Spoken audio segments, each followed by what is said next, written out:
تحریک انصاف کے چیئرمین جو ex prime minister ہیں ان کو یہ سارے ایکسکیوزز اور یہ سارے معاملات جو ان سے ہیں اس نہج تک کیوں آنا پڑا، اس کے اوپر خود تحریک انصاف کی جو لیڈرشپ ہے، اسپیشلی جو چیئرمین تحریک انصاف ہیں، انہیں بہت گہری سوچ کے ساتھ غور کرنا ہوگا۔ اس کے ساتھ جڑی ایک اور خبر ہے کہ پاکستان الیکشن کمیشن نے آج اعلان کر دیا ہے کہ پاکستان میں اس وقت جو ووٹرز ہیں، رجسٹرڈ ووٹرز ہیں، ان کی تعداد کتنی۔ الیکشن کمیشن یہ کہہ رہا ہے کہ 12,60,66,874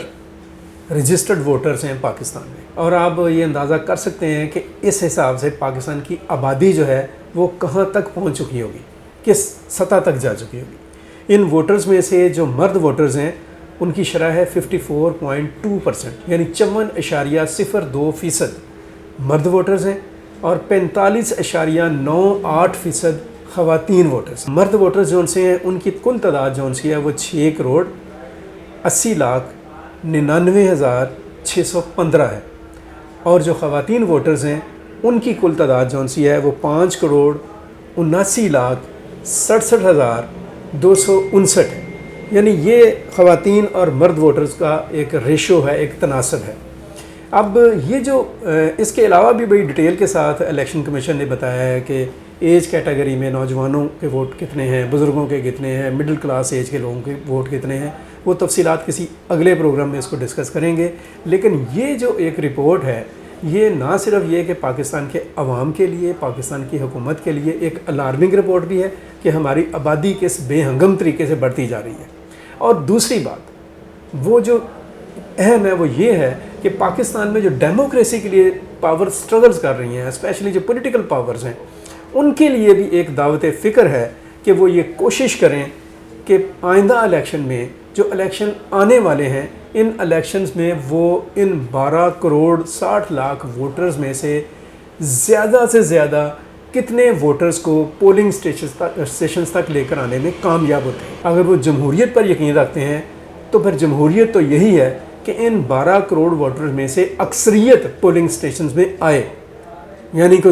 میں تو کہتا ہوں 12 کروڑ کو ہی آنا چاہیے، لیکن 10 کروڑ 9 کروڑ 8 کروڑ اتنے ووٹرز کا ووٹ پول ہونا چاہیے تاکہ پتہ چلے کہ لوگ جو ہیں وہ ڈیموکریسی کے اوپر ٹرسٹ کر رہے ہیں۔ اور اب میں جاتے جاتے جو پہلی خبر جس کا میں نے ذکر کیا تھا، آرمی چیف کا جو دورہ ایران ہے، وہاں پہ انہوں نے ایرانی صدر ابراہیم رئیسی کے ساتھ ملاقات کی ہے، اپنے ہم منصب علی باکری کے ساتھ ملاقات کی ہے انہوں نے، اور ایران کے وزیر خارجہ سمیت اعلیٰ ترین سیاسی اور عسکری قیادت کے ساتھ ملاقات کی ہے۔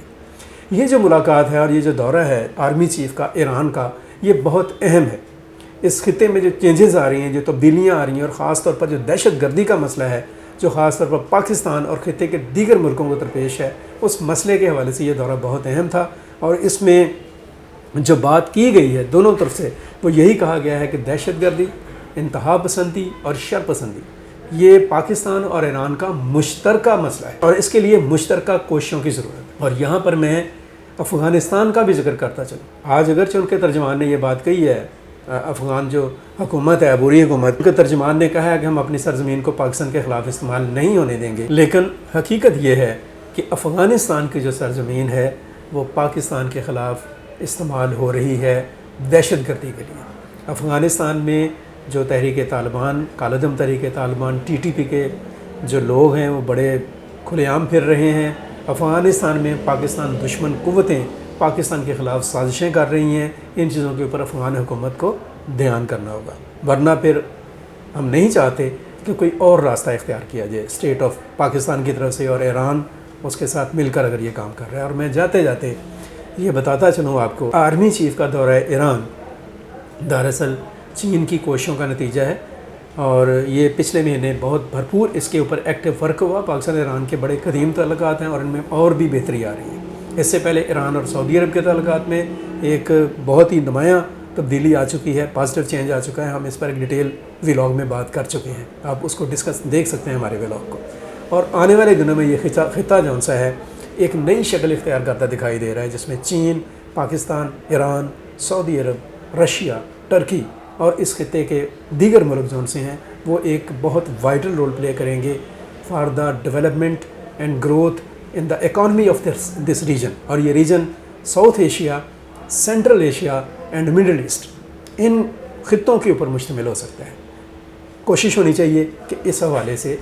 جو کام ہو رہے ہیں ان کو پازیٹیولی آگے بڑھنے کا موقع دیا جائے، اور پاکستان کی قیادت کو چاہیے کہ اس موومنٹ سے اور اس ڈیولپمنٹ سے ملک کے لیے اور ملک کے عوام کے لیے زیادہ سے زیادہ فوائد سمیٹنے کی کوشش کریں۔ آج کے لیے اتنا ہی۔ مزید اس قسم کی خبروں، حالات حاضرہ اور دیگر معاملات اور واقعات کے اوپر ہم آپ کو آگاہ کرتے رہیں۔ اپنا بہت سارا خیال رکھیں، اپنے گرد و نواح کا خیال رکھیں، پاکستان کے لیے سوچیں اور پاکستان کے لیے کچھ کرنے کی کوشش کرتے رہیں۔ مجھے عبد المقدم کامران اور ہاشم ظہیر کو اجازت دیجیے۔ اللہ حافظ۔ پاکستان پائندہ باد۔